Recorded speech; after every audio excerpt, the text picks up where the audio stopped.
ৰাজ্যৰ মুখ্যমন্ত্ৰী হিমন্ত বিশ্ব শৰ্মাক হত্যাৰ ষড়যন্ত্ৰ হয় স্বাধীনতা দিৱসৰ পৰা আৰম্ভ হৈছে এই হত্যাৰ ষড়যন্ত্ৰ প্ৰথমে আব্দুল মুকাদ্দিবে ব্যক্তিগৰাকীয়ে কমেণ্ট কৰিছে মুখ্যমন্ত্ৰীগৰাকীৰ ভাষণৰ সেই লাইভ টেলিকাষ্টত কমেণ্ট কৰিছিলে যে 1 কোটি টকাৰ বিনিময়ত মুখ্যমন্ত্ৰীক হত্যা কৰা হ'ব লগতে দিছিলে পাকিস্তান জিন্দাবাদ ভাৰত মুৰ্দাবাদ ধ্বনি তাৰ পাছতে দেখিবলৈ পোৱা গৈছে 17 আগষ্টৰ দিনটোতো আন এগৰাকী ব্যক্তিয়ে কৰিছে 2 কোটি টকাৰ বিনিময়ত মুখ্যমন্ত্ৰীক হত্যা ভাবুকি লগতে তেখেতৰ সম্পূৰ্ণ ঘৰৰ ঠিকনা ফোন নম্বৰ সকলোখিনি মেনশ্যন কৰিছে প্ৰশ্ন হৈছে যে মুখ্যমন্ত্ৰীক হত্যাৰ ষড়যন্ত্ৰ কৰা হৈছে নেকি মুখ্যমন্ত্ৰীক গোপনে শেষ কৰাৰ এক ষড়যন্ত্ৰ ৰচিছে নেকি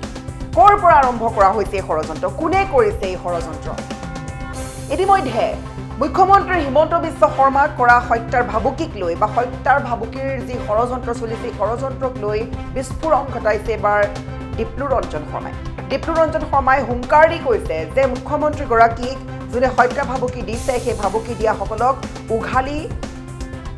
উঘালি অনা হ'ব পুলিয়ে পোখাই উঘালি অনা হ'ব তাকো হাৰি যাবলৈ দিয়া নহ'ব মুখ্যমন্ত্ৰী হিমন্ত বিশ্ব শৰ্মাৰ এই প্ৰসংগক লৈ কৈছে যে এতিয়া অসমতো বিশ্বৰ দৰে অসমতো আন প্ৰান্তৰ দৰে অসমকো এক ইছলামিক দেশ হিচাপে পৰিগণিত কৰিবলৈ ইছলামিক ৰাজ্য হিচাপে পৰিগণিত কৰিবলৈ বহুতে লাগি আছে মুখ্যমন্ত্ৰী হিমন্ত বিশ্ব শৰ্মাক কোনে শেষ কৰিবৰ চেষ্টা কৰিছে এই ষড়যন্ত্ৰৰ আঁৰত কোন জড়িত হৈ আছে মুখ্যমন্ত্ৰী হিমন্ত বিশ্ব শৰ্মাৰ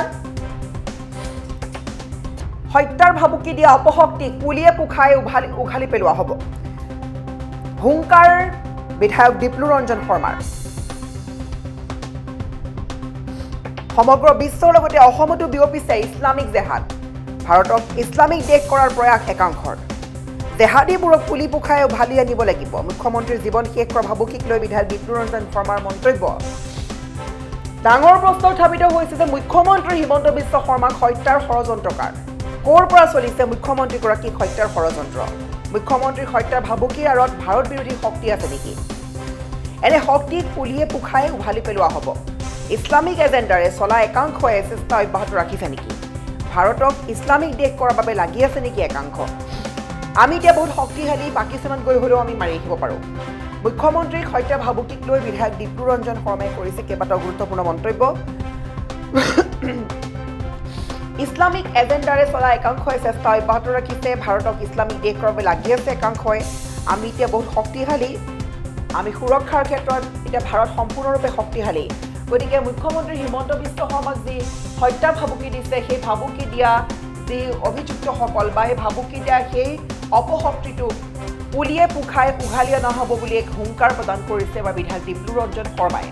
সকলোৰে প্ৰশ্ন উত্থাপিত হৈছে এজন নহয় দুজনকৈ ব্যক্তিয়ে কৰিছে মুখ্যমন্ত্ৰীক লৈ হত্যাৰ ভাবুকি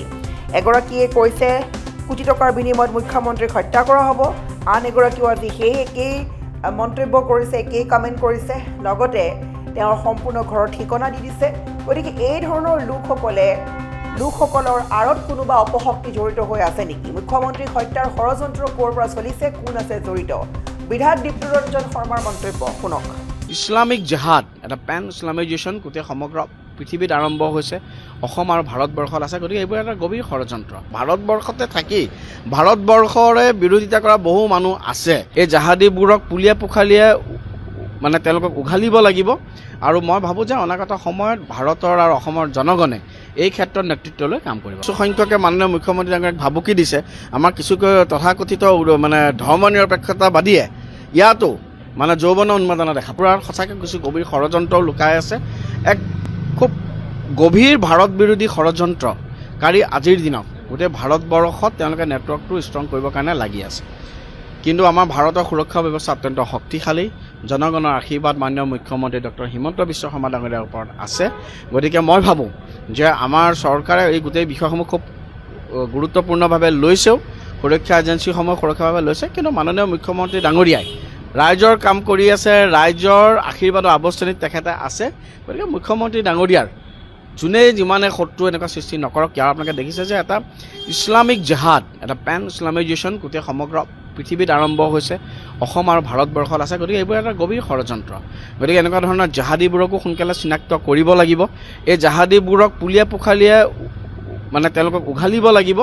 আৰু মই ভাবোঁ যে অনাগত সময়ত ভাৰতৰ আৰু অসমৰ জনগণে এই ক্ষেত্ৰত নেতৃত্ব লৈ কাম কৰিব লাগিব। আব্দুল মোবাৰক মতলেব আলী দুয়োৰে গৰ্জি আছে যে মধ্য অসমত আপুনি নিজেও নগাঁৱৰ পৰা কৰিছিলে, গোটেই বিষয়টো নগাঁও কিন্তু চাওক, মই অকল নগাঁৱতো এটা নিমিত্তে মাতোঁ। আপোনালোকে এতিয়া দেখিছে যে এইখিনি কথা কোৱাৰ লগে লগে আজিৰ দিনত হয়তো কিছু সংখ্যকে মাননীয় মুখ্যমন্ত্ৰী ডাঙৰীয়াক ভাবুকি দিছে। আমাৰ কিছু তথাকথিত মানে ধৰ্ম নিৰপেক্ষতাবাদীয়ে ইয়াতো মানে যৌৱন উন্মাদনা দেখা পাব। যৌৱন উন্মাদনাত কৈছে বুলি কিছু সংখ্যক ক'বৰ কাৰণেও প্ৰস্তুত থাকিব। গতিকে ভাৰতবৰ্ষতে থাকি ভাৰতবৰ্ষৰে বিৰোধিতা কৰা বহু মানুহ আছে, এনেকুৱা বহুত ধৰণৰ মানুহ আছে। যোৱাকালি প্ৰধানমন্ত্ৰী ডাঙৰীয়াই কিছুমান এনেকুৱা মানুহক দিমাগী নক্সাল বুলিও অভিহিত কৰিছে। গতিকে এইবোৰ মই পুনৰ কৈছোঁ, এইবোৰ এটা বিক্ষিপ্ত ঘটনা নহয়। অসমক ইছলামীকৰণৰ কাৰণে আগবঢ়াই লৈ যাবৰ কাৰণে এটা পদ্ধতিগতভাৱে আন্তঃৰাষ্ট্ৰীয় ষড়যন্ত্ৰ চলি আছে। এই ষড়যন্ত্ৰক প্ৰতিহত কৰিবৰ কাৰণে ভাৰতীয় জনতা পাৰ্টীৰ চৰকাৰ কেন্দ্ৰ আৰু ৰাজ্যত আছে, আৰু অনাগত সময়ত এনেকুৱা দেশ বিৰোধী শক্তিৰ বিপক্ষে ভাৰতীয় জনতা পাৰ্টীৰ প্ৰতিখন চৰকাৰ ভাৰতীয় জনতা পাৰ্টীয়ে ৰাইজৰ লগত মাৰ বান্ধি থিয় দিব। মাননীয় মুখ্যমন্ত্ৰী ডক্টৰ হিমন্ত বিশ্ব শৰ্মা ডাঙৰীয়াৰ শক্তিশালী নেতৃত্বত আজি অসমত আমি দেখিছোঁ যে অনুপ্ৰৱেশকাৰীৰ বিৰুদ্ধে এক কঠোৰ সংগ্ৰাম আৰম্ভ হৈছে। অসমৰ জাতি মাটি ভেটি ৰক্ষা কৰাৰ কাৰণে মাননীয় স্বপ্নদশা মুখ্যমন্ত্ৰী ডক্টৰ হিমন্ত বিশ্ব শৰ্মা ডাঙৰীয়াৰ নেতৃত্বত যি সংগ্ৰাম আমাৰ চলিছে, আপোনালোকে দেখিছে যে এইবাৰ আমি যোৱাবাৰ 1.5 লাখ বিঘা মাটি অনুপ্ৰৱেশকাৰীৰ পৰা মুক্ত কৰা হ'ল। এইবাৰ 5 লাখ বিঘা ভূমি মাটি আমি মুক্ত কৰাৰ কথা কৈছোঁ। গতিকে এই ক্ষেত্ৰত ভাৰতৰ যিবোৰ শত্ৰু,